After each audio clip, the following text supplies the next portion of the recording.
Lagi nyari HP yang tahan banting, bisa diajak berenang, dan punya daya tahan baterai yang tahan lama? Coba deh beli HP ini yang dijual mulai dari 2 jutaan. Punya kapasitas baterai 12.500 mAh, rating IP68, IP69K, hingga punya sertifikat standar militer. Bakal seawet dan setangguh apa nih smartphone Android yang satu ini? Penasaran? Yuk unboxing dulu dan lihat apa aja isi dalam kemasan bawaannya. Tampilan dusnya udah terasa mewah nih, karena terlihat tipis kayak HP flagship. Terus cuma ada tulisan Oukitel di bagian depan dan sampingnya. Di belakang dus langsung terlihat spek dan fitur lengkapnya, yang langsung kita bahas aja di video kali ini. Begitu dibuka langsung ada busa tipis kotak untuk perlindungan bagian atasnya. Lalu ada kitab-kitab bawaan dan bonus pin SIM tray ejector khusus yang agak panjang. Dapat adapter charger berdaya maksimal 18 watt dan kabel data USB Type-C.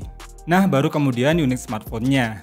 Yang pertama kali dipegang gini, langsung kaget aja sih sama berat dan ketebalan bodinya. Rasanya tuh kayak megang batu bata nih guys, karena saking tebel dan beratnya pun nggak main-main. Beneran real 12.500 mAh sih kalau beratnya kayak gini. Build quality-nya juga jelas solid dan kokoh banget nih. Menggunakan material berbahan metal yang dipadukan dengan polikarbonat, jelas ini kerasa banget kualitas HP outdoor yang tahan dengan berbagai kondisi ekstrim sekalipun. Di bagian luar layar pelindungnya ini juga terlihat beberapa selling point utamanya, yang sebenarnya terasa biasa ya jika dibandingkan dengan HP entry saat ini. Di samping kanan ada tombol power dan volume yang lumayan gede tombolnya. Di kiri ada tombol Google Assistant, dan juga tempat untuk slot SIM yang untuk membukanya sedikit agak ekstra nih.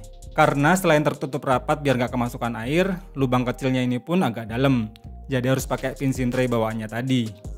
Dan sayangnya masih bertipe hybrid nih. Jadi untuk slot keduanya harus milih ya antara mau dipasangin SIM atau microSD. Di bagian atas ada lubang jack audio yang juga harus dibuka dulu kayak tadi. Sama halnya kayak lubang chargernya ini juga yang harus dibuka terlebih dahulu. Terus masih ada lubang mic di sampingnya. Dan di bodi belakangnya ini ada lubang speaker yang jumlahnya sampai 6 nih guys. Semoga aja kualitas audionya nggak ngecewain nih. Kita lepas dulu pelindung layar atasnya. Kemudian kita nyalakan dan setting dulu sebentar. Ini dia tampilan awal dari Oukitel WP18 ini. Menggunakan interface Android stock yang minim dengan bloatware aplikasi tambahan. Dari about phone juga terbaca menggunakan OS Android versi 11. Dan memori ROM sebesar 32GB-nya sudah terpakai sebanyak 9GB untuk sistem dan aplikasi bawaannya. Memiliki desain yang khas untuk smartphone outdoor, Oukitel WP18 ini memberikan tampilan yang cakep namun terlihat kokoh dan tangguh. Layar sebesar 5,93 inch ini berpanel IPS yang beresolusi SD+. Yang sayangnya sih nggak disebutin juga tuh pakai perlindungan layar sekelas Gorilla Glass atau enggak. Tapi kalau untuk kualitas layarnya udah termasuk oke nih, dengan tingkat kecerahan yang cukup baik. Buat kebutuhan multimedia udah lumayan enak, cuma sayang aja sih belum pakai dual stereo speaker, biar kerasa lebih mantep.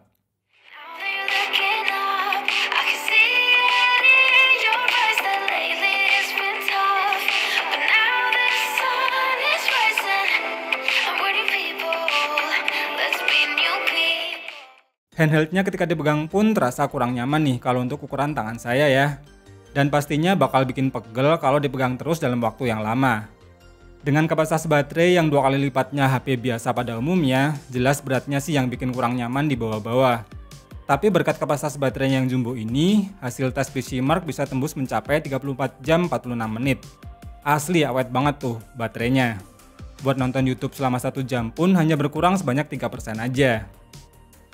Di bagian dapur pacu, Oukitel WP18 ini tenagai chipset MediaTek Helio A22 yang masih berfabrikasi 12 nanometer. Dipadukan dengan RAM 4GB dan ROM 32GB, jelas performanya nggak cocok ya kalau buat kinerja yang berat. Untuk skor AnTuTu versi 9-nya pun hanya mencapai 95 ribuan, dengan skor CPU dan GPU yang tergolong rendah. Sama halnya untuk skor pengetesan Geekbench 5-nya yang punya skor yang tergolong rendah untuk saat ini. Tapi penasaran aja sih kalau buat ngegame bakal sawat apa nih baterainya. Untuk game PUBG Mobile, meski bisa memainkan settingan balance medium, tapi kita tesnya di smooth medium aja. Overall gameplaynya terasa kurang smooth dan lumayan terasa banget untuk frame dropnya. Dan untuk sensor gyronya nggak bisa diaktifkan ya karena memang absen di seri ini. Jadi aslinya memang kurang recommended sih kalau buat main game PUBG di HP ini. Dan setelah bermain selama 1 jam, baterainya berkurang 7% dengan kenaikan suhu hanya 39 derajat saja. Nah, paling enak sih kalau buat main game MOBA kayak Mobile Legends ini. Bisa disetting rata kanan dengan mode FPS dan grafis di mode high. Gameplaynya juga terasa lebih smooth dan minim terjadi frame drop. Serta untuk efek animasi grafisnya pun bisa ditampilkan dengan cukup baik. Bakal makin betah mainin game ini lama-lama karena selain suhu panasnya nggak kerasa, baterainya juga awet banget. Karena setelah bermain selama 1 jam, baterainya cuma berkurang sebanyak 5% dan kenaikan suhu hanya di 38 derajat saja. Lanjut ke bagian kameranya yang masih cukup bisa diandalkan untuk kebutuhan casual fotografi saat ini. Bersetup dual kamera utamanya sebesar 13 megapiksel yang bersensor CMOS, yang didukung lensa bokeh sebesar 2 megapiksel. Sedangkan untuk kamera selfie-nya diletakkan di layar poninya yang cukup tebal nih, sebesar 8 megapiksel, yang mendukung fitur face unlock juga. Lihat sendiri aja ya gimana hasil foto dan video dari HP ini.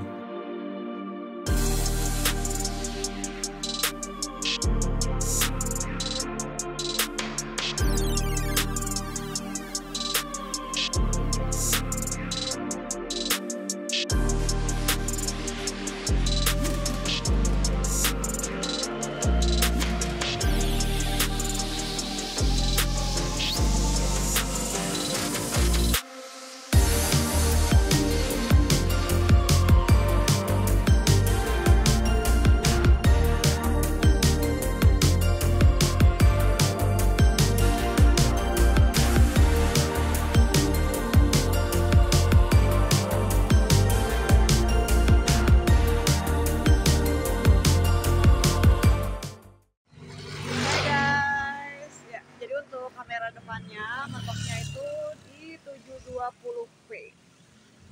Nah, ini sekitar jam 4 sore dan ini menghadap cahaya matahari langsung. Kesimpulannya, Oukitel WP18 ini lebih cocok buat kalian yang cari HP outdoor yang memiliki performa yang masih lumayan oke dan build quality yang kokoh dan tahan banting. Udah gitu, daya tahan baterainya jelas bakal awet banget. Walau memang untuk proses pengisi penuh hingga 100%-nya membutuhkan waktu yang lumayan lama. Yang setelah kita tes pakai aplikasi baterai lock, butuh waktu 5 jam 26 menit untuk mengisi penuh jika dalam posisi low bat. Deal breaker-nya sih paling di bagian memori internalnya yang jelas terasa kurang banget untuk saat ini. Terus absennya fitur NFC yang juga bakal jadi minus yang cukup terasa untuk sebagian orang. Jadi gimana guys menurut kalian tentang Oukitel WP18 ini? Terima kasih sudah nonton video ini sampai habis, semoga bermanfaat dan sampai ketemu lagi di video berikutnya.